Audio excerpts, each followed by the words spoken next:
Hello all, a very happy Independence Day and welcome to another episode of Economics. As the 15th of August approaches again, bringing the patriotic feeling of Independence Day in our hearts and our minds, it seemed fitting to talk about a topic that felt relevant for a day like today. Independence Day is not only a joyous occasion for people around our magnificent country, it is also a reminder of the 200 plus years of agitation faced by the citizens of India, wherein they were treated like second-class people in their own country.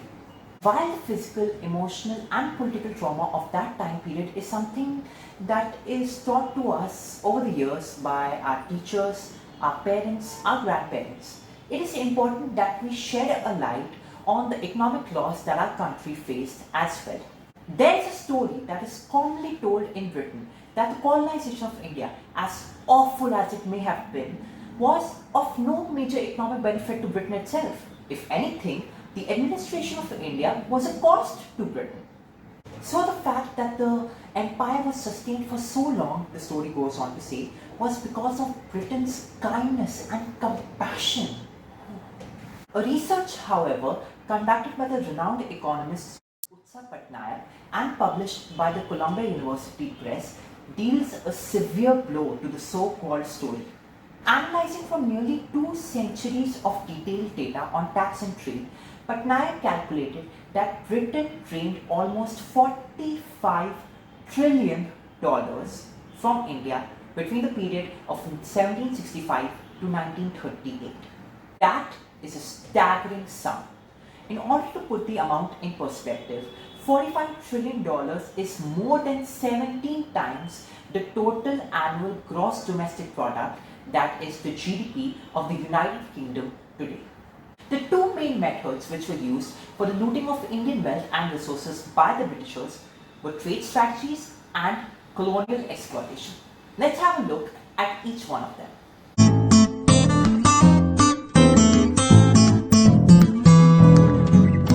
Here's how it worked. The East India Company began collecting taxes in India and then cleverly used a portion of that revenue to fund the purchase of Indian goods for the use of Britishers. In other words, instead of paying for the Indian goods out of their own pocket, the British traders acquired them for free, buying them from peasants and weavers using the money that had just been taken from them. Some of the stolen goods were consumed in Britain and the rest were re-exported elsewhere. The re-export system, which allowed Britain to finance a flow of imports from Europe, including strategic materials like iron, tar and timber, which were essential to Britain's industrialization. Indeed, the Industrial Revolution, in large part, was able to benefit from this systemic theft from India. Furthermore, the British were able to sell those stolen goods to other countries for much more than they bought them for in the first place, pocketing not only 100% of the original value of the products, but also the markup.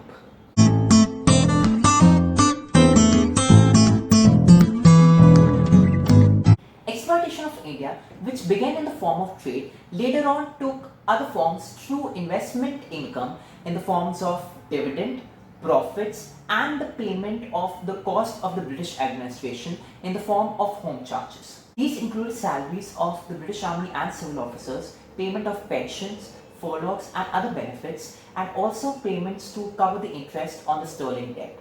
The main forms of colonial exploitation which were used to drain the resources from India were trade policies with the objective of developing a colonial pattern of trade, encouragement of British capital to participate in direct investment in Indian consumer goods industries, encouragement of finance capital in the country through managing agency system, and forcing India for paying the costs of British administration and also to finance the wars and expeditions.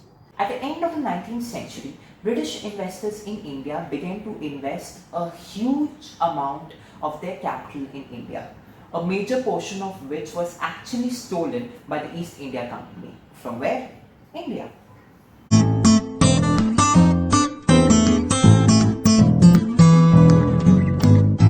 In May 2021, the German government had announced in an unprecedented move that it had agreed to pay 1.1 billion euros over 39 years to the Hiraro and Nama people of present-day Namibia as reparations for the genocide it had done there between 1904 and 1908. Keeping that thought in mind, you would think that the United Kingdom may owe some form of reparation to our country. This thought, unfortunately, is not something that is in the mindsets of the people out there. The topic of reparations was brought forward first by the Indian Member of Parliament, diplomat, writer and English gold medalist Mr. Shashi Tharoor during a debate at Oxford Union on the 28th of May 2015. In this speech, he made quite some strong points about the need for the Britishers to pay back the Indian subcontinent what it had lost in those 200 years. The speech was criticized for several reasons, including accusations that Tharoor had oversimplified the economic effect of British rule in India. John Mackenzie, the last speaker in that very same debate, wrote that even though many of Tharoor's arguments were factually correct, others were based in falsehoods, noting that other foreign powers like the Mughals had also economically exploited the country. Classic excuse. We did it, but then they also did it. Another critic argued that if India were going to ask for reparations, including non-financial ones, then it should also be ready to give reparations. An article published by Politico with the title "Reparations for the Raj? You must be joking" criticized a nation as powerful as modern India to dwell in victimhood and call for reparations from only the most recent of its conquerors. Such a response was expected to be received since the UK doesn't see colonization the same way we do. In fact, almost 43% of Britishers still think that the colonial role was a good thing and a source of pride. The matter of the fact is that we live in a world where even the simplest of issues can be turned into controversies and head-aching arguments. Therefore, bringing up a topic like reparations into existence is something for which the world is not yet ready for, because if one country starts, other countries will follow suit.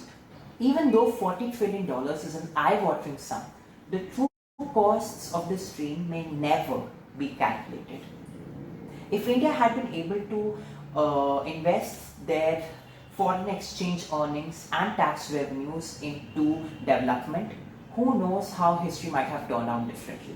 India could very well have become an economic powerhouse. Centuries of poverty could have been prevented. The harsh reality that needs to be known and accepted is that Britain didn't develop India. The data collected of this 200 plus years of exploitation proves that India developed Britain.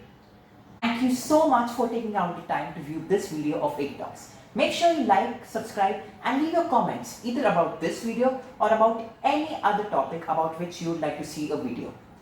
Jai Hind, see you in the near future with a brand new video on a brand new topic.